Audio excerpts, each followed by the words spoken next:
Your wait is over. It is finally here. The official release of Blending Room's Christmas coffees. Yes, plural. This year, I've had my arm twisted to release two different coffees. Two different coffees that represent two different buckets of flavor profile and are intended for two different buckets of brewing. One for espresso-based brewing and the other for everything else.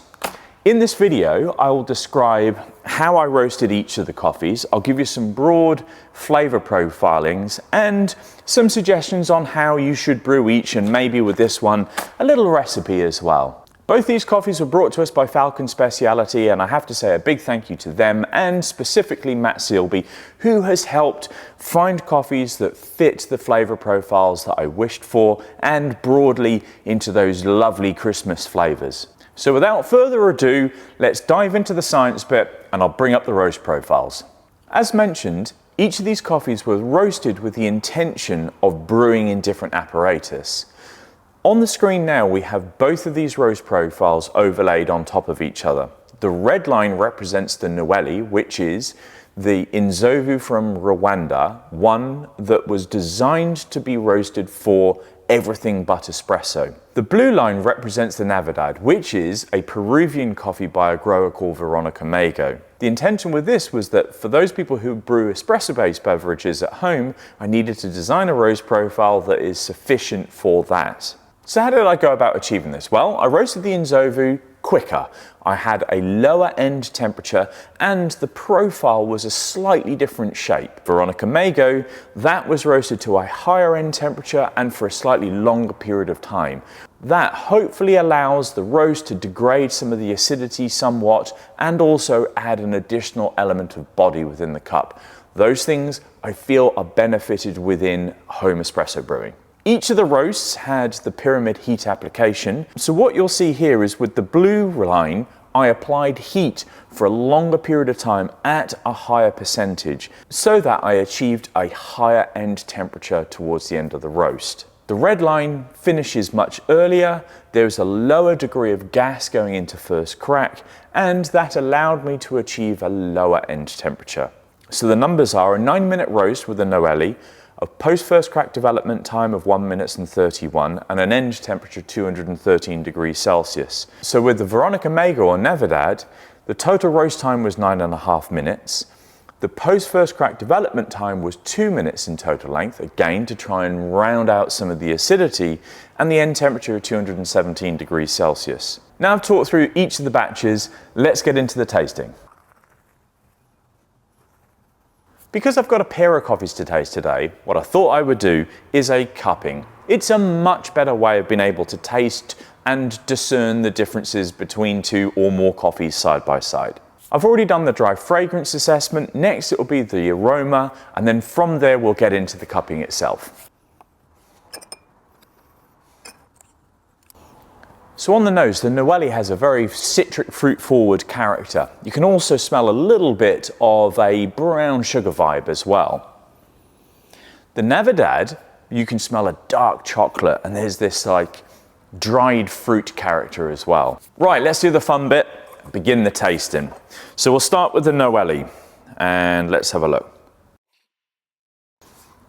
Wow, so cranberry, candied orange. It's really vibrant with acidity. It's underpinned by this toffee, caramel, brown sugar characteristic. There's a touch of cinnamon in there as well. Lovely, absolutely delightful. This is such a Christmas fruit forward coffee. I'm really pleased that we've got this. Next, let's taste the Navidad or the Veronica Mago from Peru. And this is a totally different coffee. I get lots of dried fruits. They are purple in color spectrum. They're stewed in character. So I'm getting like stewed plums. I'm thinking about Christmas cake. There's a touch of a mince pie type of character in there. It's underpinned by this really unctuous dark chocolate. That's a consequence of the roast profile and going to a slightly higher temperature than I would usually do. But it really adds structure to this. So in synopsis, you can put these into two different buckets. The Navidad or Veronica Mago, that's a coffee that you should approach if you really like rich, sweet, coating type of coffees. If, however, you're a person that really enjoys light and vibrant, fruit-forward, citrus fruit-forward coffees, the Noheli or the Enzova from Rwanda is the one for you to try. So let's move these out the way and I'll talk to you briefly about how I would brew them. This is a fairly easy approach today because I've got two coffees that are designed for two different methods of brewing entirely. If you have an espresso machine at home and you want a coffee that will work within that, and what I mean by work is display origin terroir, acidity, sweetness, but be extractable in your equipment, go with the Navidad. You may want to try a brew recipe of 1 to 2, maybe even 1 to 2.5. Peruvian coffees have quite a lot of acidity, and the extra tiny little bit of dilution may assist in just rounding that acidity out a little bit more. So for example, use 18 grams as your dose, somewhere between 36 and 42 grams as your yield, and try to get an extraction time of somewhere between 28 and 35 seconds.